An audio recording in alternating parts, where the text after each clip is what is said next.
Bek Manchester City, Aimé Laporte akhirnya bermain di sepak bola internasional level senior. Tetapi debut tersebut justru datang bersama tim nasional Spanyol dan bukan Prancis yang dibelanya di level usia muda. Dirinya menjalani debut saat La Furia Roja bermain melawan Portugal dalam sebuah laga uji coba, di mana dalam laga itu Laporte bermain 80 menit sebelum digantikan oleh Diego Llorente. Jadi itulah berita pembuka hari ini. Untuk selanjutnya, kami akan menyajikan beberapa berita terbaru yang tentunya spesial untuk kalian semua. Dan tanpa menunggu waktu lagi, inilah selengkapnya.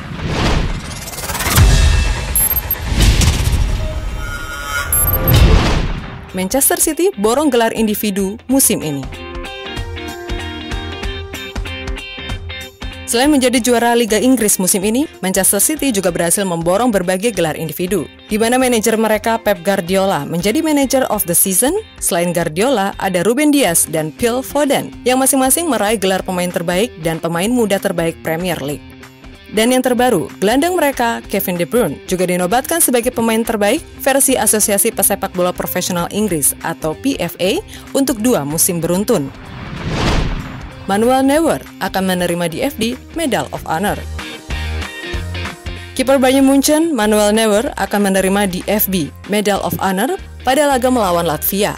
Hal tersebut terjadi karena kiper berusia 35 tahun itu menjadi penjaga gawang pertama yang mampu menembus 100 caps bersama dengan tim nasional Jerman. Xavi berikan saran penting untuk Pedri. Meski tampil fantastis di musim perdananya dengan FC Barcelona, pemain 18 tahun Pedri bukan tanpa celah. Xavi pun tak ingin tinggal diam, di mana baru-baru ini sebuah kritikan sekaligus pesan penting ia kirimkan pada Pedri, di mana menurut legenda Barcelona tersebut, Pedri mesti jauh lebih berani mengambil resiko. Pedri berusaha di level yang luar biasa, itu mengejutkan. Ia sudah menjadi pemain top yang matang meskipun baru berusia 18 tahun. Tapi kami harus memberitahunya bahwa dalam situasi dimanapun, ia perlu mengambil resiko. Dia mengambil resiko karena banyak waktu. Kami akhirnya mengintimidasi pesepak bola. Ketika Anda berada di sepertiga akhir, Anda perlu mengambil resiko, dan pemain harus melakukannya dengan mudah. Ucap Xavi dikutip dari Mundo Deportivo. Paul Pogba dukung Kante raih Ballon d'Or. Gelandang Manchester United Paul Pogba mendukung pilar Chelsea yang sekaligus kompatriotnya di timnas Prancis, N'Golo Kante, untuk memenangkan gelar individu yang paling bergengsi di dunia, Ballon d'Or. Apa yang saya ingin katakan kepada seluruh dunia adalah bahwa Kante yang telah kita lihat dalam beberapa bulan terakhir selalu sama. Kami banyak berbicara tentang penampilannya, tapi ia memang selalu main bagus dari sebelum-sebelumnya. Saya sudah katakan sejak lama bahwa akan jadi momen yang tepat saat Chelsea juara dan Kante memenangkan Ballon d'Or. Dan itu pantas, ungkap Pogba dalam Eurosport. Guardiola sudah tak menginginkan Aguero di skuad Manchester City. Manajer Manchester City Pep Guardiola dituduh berakting oleh ayah Sergio Aguero, Lionel El Castillo. Menurut El Castillo, tangisan Guardiola hanya pura-pura ketika ia memberikan penghormatan kepada sang striker selama wawancara dengan Sky Sport beberapa waktu yang lalu. Saya tidak percaya air mata itu. Ia tidak pernah tulus dengan anak saya. Menurut pendapat saya, dia tidak pernah menginginkannya. Dia bilang Sergio tidak bisa diganti, tapi sekarang dia tidak ada di skuad. Ucap ayah Aguero dikutip dari Marca. Saat ini sendiri, sosok pemain 33 tahun Argentina, Sergio Aguero, telah bergabung dengan klub Katalan, FC Barcelona. Ia mendapatkan kontrak 2 tahun di klub barunya itu dan akan bermain dengan mega bintang Argentina, Lionel Messi. Manchester United siap lanjutkan negosiasi Jadon Sancho. Seperti yang dikabarkan oleh Fabrizio Romano, Manchester United tengah melanjutkan negosiasi dengan penyerang Borussia Dortmund, Jadon Sancho. United siap menawarkan kontrak hingga 2026 mendatang. Di sisi lain, Dortmund sendiri mematok harga 95 juta euro bagi siapapun yang menginginkan pemain timnas Inggris tersebut. Georginio Wijnaldum semakin dekat bergabung dengan PSG. Setelah Barcelona dikabarkan menjadi pelabuhan selanjutnya bagi Wijnaldum, kini muncul kabar terbaru bahwa gelandang timnas Belanda itu justru akan bergabung dengan Paris Saint-Germain.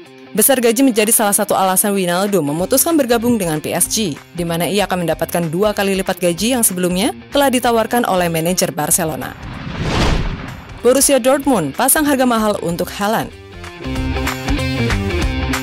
Seperti yang dikabarkan oleh Mailsport, klub Bundesliga, Borussia Dortmund memasang harga 200 juta euro pada klub yang menginginkan Erling Haaland. Itu dilakukan Dortmund sebagai bentuk antisipasi dan halangan supaya klub-klub seperti Chelsea, Manchester City, Manchester United, hingga Real Madrid berpikir ulang dalam rencananya merekrut pemain asal Norwegia itu.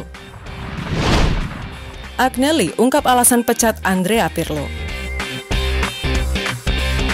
Presiden Juventus, Andrea Agnelli, akhirnya mengungkapkan fakta di balik pemecatan Andrea Pirlo di penghujung musim ini. Seperti diketahui, Pirlo dibebas tugaskan oleh manajemen Bianconeri setelah dianggap tak mampu memenuhi ekspektasi klub dengan ex-pelatih Massimiliano Allegri dipanggil kembali untuk menjadi suksesor. Kendati demikian, Agnelli punya alasan sendiri kenapa Pirlo dan Juventus mesti menyudahi kerjasamanya yang hanya berjalan 1 tahun. Jika saya harus menganalisis musim ini dan mencermatinya, itu adalah kegagalan dari Juve. Jika dalam 10 tahun kegagalan terbesar adalah memenangkan 2 trofi dan lolos ke Liga Champions, maka saya akan dengan senang hati menjadikan itu sebagai standar, ungkap Agnelli pada Sky Italia. Atletico Madrid rencanakan perpanjang kontrak Diego Simeone. Setelah berhasil mengantarkan Atletico Madrid sebagai juara La Liga, kini Diego Simeone, seperti dilaporkan AS, akan memperpanjang kontrak hingga 2024 mendatang. Pelatih asal Argentina tersebut langsung menjadikan Lautaro Martinez sebagai buruan utama. Presiden PSG yakin Kylian Mbappe akan bertahan. Berdasarkan berita yang berasal dari Fabrizio Romano, dari L'Équipe, Presiden Paris Saint-Germain, Nasser Al-Khelaifi, yakin pemain bintangnya, Kylian Mbappe, akan bertahan pada musim depan. Saya akan menjelaskannya, Kylian Mbappe akan melanjutkan di sini di Paris Saint-Germain. Kami tidak akan pernah menjualnya dan dia tidak akan pernah meninggalkan klub dengan status bebas transfer, kata Khelaifi. Hasil laga persahabatan. Dalam laga uji coba yang berakhir beberapa jam yang lalu, Inggris kembali melanjutkan tren kemenangannya dengan mengalahkan Rumania 1-0. Gol tunggal The Three Lions diciptakan Marcus Rashford melalui tendangan penalti. Sementara di tempat lain, kemenangan juga diraih oleh Belgia saat mereka mengalahkan Kroasia 1-0 melalui gol dari Romelu Lukaku. Dan Belanda menang telak atas Georgia 3-0 lewat gol yang diciptakan oleh Memphis Depay, Wout Weghorst, dan Ryan Gravenberch. Jadi itulah beberapa berita yang berhasil kami sajikan untuk kalian semua. Terus update perkembangan sepak bola dengan selalu mengikuti channel ini. Terima kasih dan sampai jumpa.